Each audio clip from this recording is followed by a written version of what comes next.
विद्युत, उसी विद्युत चैप्टर से आगे पूरा फील्ड बनता है। आप उसके अंदर अपना पूरा करियर बना सकते हैं। विद्युत के अंदर आप सारे विद्युत संबंधी कार्य सीख कर आप ITI कर सकते हो, डिप्लोमा कर सकते हो, BTech कर सकते हो, MTech कर सकते हो, PhD, डबल PhD, 10 से 50 किताबें।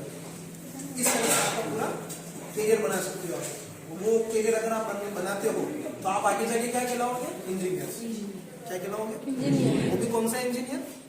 इलेक्ट्रिकल, विद्युत के इंजीनियर। और ये विद्युत के इंजीनियर कहाँ नौकरी करते हैं देखा कभी आप लोगों ने? फैक्ट्री में करते हैं। और कहाँ करते हैं? सालिंग। और कहाँ करते हैं? बिजली विभाग में करते हैं। है मीटर का बिल देने आते हैं घर पे। वो इंजीनियर नहीं होते, वो तो मीटर रीडिंग में होते हैं। और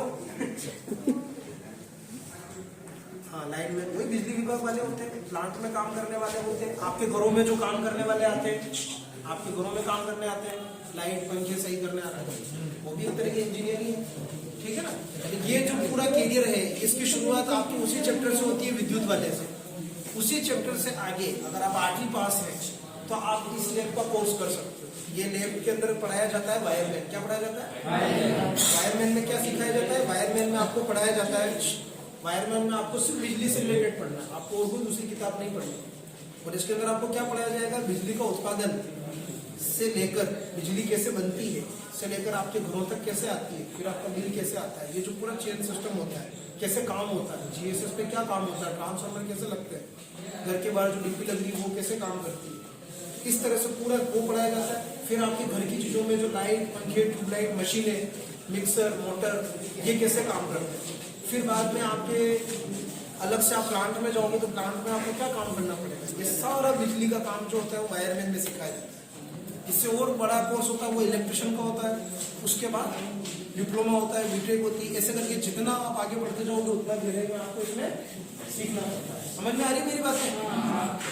उसी से रिलेटेड अपने इस लैब में क्या क्या चीजें हैं इधर देख रहे हो आप सारी, है ना? ये सब मोटरें हैं, ये सब मोटरें। फर्स्ट में जो उधर पड़ा है वो जनरेटर।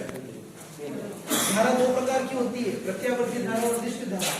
हिंदी में जो इंग्लिश में जो आप लोग प्रत्यावर्ती धारा और दिष्ट धारा दो प्रकार की धारा होती है। जो करंट होता है ना, करंट दो प्रकार का होता है, प्लस माइनस धारा के प्रकार।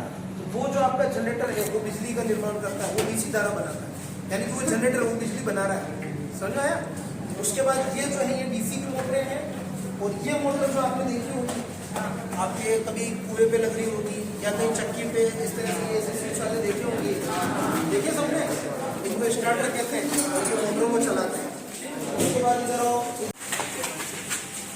ठीक है? अब ये क्या यहाँ के बच्चों ने मॉडल बनाया है, क्या बनाया? आपके घरों का सिस्टम, हाउस वायरिंग, यानी कि आपके घरों में क्या सिस्टम होता है। तो क्या सिस्टम है कि जैसे मान लो 2 कमरे का मकान है तो एक कमरे में एक पंखा और एक लट्टू, दूसरे कमरे में एक पंखा और एक लट्टू और एक ट्यूबलाइट। एक छोटे से घर का एक पूरा डेमो बनाया कि घर में जो बिजली सप्लाई जाती है वो किस तरह से जाती है। समझ में आया? तो अपने घरों में ये अपना काम ही रहता है विद्युत संबंधी। फिर बच्चों ने पूरा उसका डेमो बनाया है, उस डेमो में इसका कनेक्शन कैसे होते हैं ये अगर आप कोर्स करते हो तो आपको सिखाया जाएगा कि हाँ इसके अंदर क्या सिस्टम होता है। ठीक है? उसके बाद ये जैसे ये गोदाम वायरिंग होती है, गोदाम वायरिंग जैसे बड़े बड़े गोदाम होते हैं तो उसमें क्या होता है, थोड़ा पीछे हो जाए चला जाए तो बड़े बड़े से गोदाम होते हैं तो आपने देखा होगा बड़े बड़े फैक्ट्री गोदाम। अब उसमें क्या जैसे मेरे को काम करना है तो काम करना है, काम किस तरह से होगा कि जैसे मैं अगर मैं वहाँ जाऊँगा देखिए गोदाम में गेट खोला सकता तो एक साथ लाइट चलाऊंगा तो सब लाइटें चलेंगी। तो मैं जहाँ काम कर रहा हूँ उसके अलावा भी लाइट बिना मतलब की चलेगी तो उससे क्या होगा, बिजली की उत्पादन बिल बढ़ेगा ज़्यादा होगा। तो मैं क्या सिस्टम करता हूँ, गोदाम वायरिंग करता हूँ, जिसके अंदर क्या होता है मैं जहाँ काम कर रहा हूँ सिर्फ वहाँ की लाइट चलेगी, बाकी लाइटें बंद रहेगी। और जहाँ जहाँ काम करूँगा वहाँ की लाइट चलेगी। जैसे यहाँ काम करते यहाँ की चल रही है, बाकी सब बंद है। फिर आगे जाऊँगा ये बंद हो जाएगी, ये चलेगी, फिर ये चलेगी वो बंद हो जाएगी, फिर ये चलेगी वो बंद हो जाएगी। वापिस आऊँगा उसी सीक्वेंस में काम करता हुआ ऐसे ही अपना। अब जैसे ये ना इससे ये चला, ये चला, यानी कि इससे ये भी कंट्रोल होगा, ये एक लैंप दूसरे कंट्रोल हो रहा है। इसी तरह से अपने सीधों की वायरिंग भी होती है।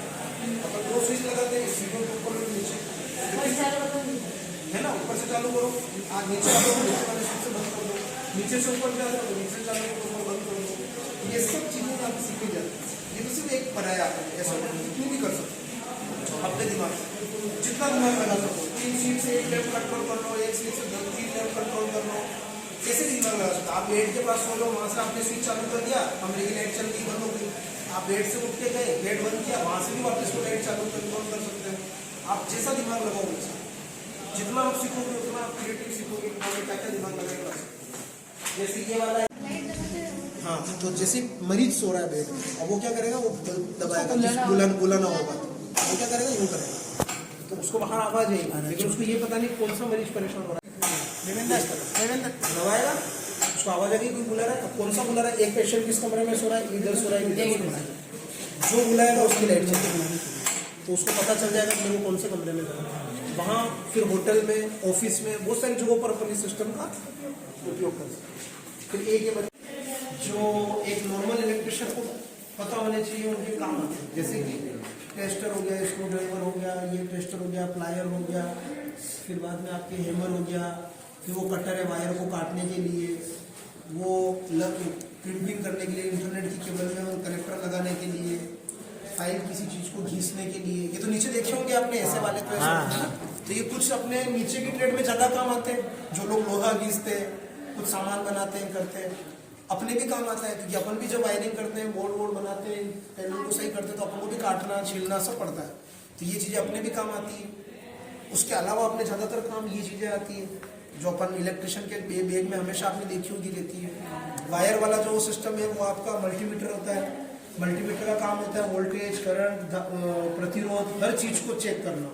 तो एक साथ 2 से 3 चीजों को चेक कर लेते हैं, इसलिए उसको मल्टीमीटर कहते हैं। ये दोनों ड्रिल मशीन है, दीवार में छेद करते हैं, देखा होगा आपने। ये मेगर है, ये प्रतिरोध चेक करता है, प्रतिरोध होगा आपके चैप्टर में कहीं आएगा कि किसी चीज का प्रतिरोध कितना है, कोई चीज आपस में केबल खराब तो नहीं है, क्या है, उसमें काम आता है। अर्थ, जमीन में अगर अर्थ कर रखा हुआ है तो उसका प्रतिरोध कितना है वो चेक कर सकते हैं। इस तरह से ये उसमें काम आता है। ये सेफ्टी ग्लव्स है, ये बेल्ट है, जो लोग प्लांट में जॉब करते हैं वो लोग इन चीजों को पहनते हैं, है ना। ये सोल्डरिंग आयरन है, स्विच भी लग रहा है, पड़ा है, किसी चीज 2 वायर को आपस में जोड़ने के लिए, सोल्डरिंग करने के लिए इसमें काम। कुछ पूछना है और ये क्रिम्पिंग टूल है, जो ऐसी केबल होती है ना, इस केबल के आगे कनेक्ट कर रखा है अपन ने, ये जोड़ने के काम आता है, स्क्रू लगाकर केबल में। तो ये इससे जोड़ने का जो तरीका होता है वो इसकी मदद से होता है। इस कनेक्टर को इसमें कैसे जोड़ा, वो इससे दबा के जोड़ा है। या पर आप ऐसे ही फंसा के हाथ से नहीं कर सकते, या यूनिक संडासी लेके, प्लायर लेके, इससे जोड़ा जाता है, तब ये मजबूत कनेक्शन होता है। वरना आप क्या करोगे, आप इसको इसमें फंसा दिया, कोई भी सामान लिया, दबा दिया, इसको आगे कहीं कस दिया, डीपी पे लगा दिया, उधर से वोल्टेज आया, ये तो लूज हो रहा था क्योंकि आपने टाइट फ्यूज स्पार्किंग हो रही है, फिर आप बोलोगे यार लाइटें आ रही जा रही है, क्या हो रहा है। तो मजबूत कनेक्शन करना जरूरी होता है इलेक्ट्रिकल, उसके लिए अपन को इसकी जरूरत पड़ती है। ये भी वही होता है, ये इंटरनेट की केबल, जैसे इसमें ये लग रहा है ना, वैसे इंटरनेट की पतली केबलें होती है, टेलीफोन वाली, अपने लैपटॉप वाली, कंप्यूटर वाली, उसके अंदर वो काम आता है। और जो बहुत पतले पतले छोटे छोटे वायर होते हैं, उसके लिए वो वाला काम आता है, पैकेट में पड़ा है।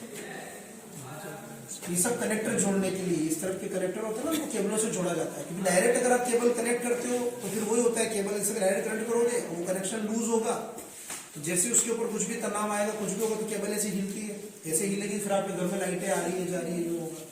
अगर इंटरनेट से कंप्यूटर से जोड़ रखा है तो कभी कनेक्शन बंद हो गया, कभी चल रहा है, ये दिक्कत आती है। और कुछ समझ में आया, 2-3 ट्रेड देखी तो कुछ अच्छा लगा।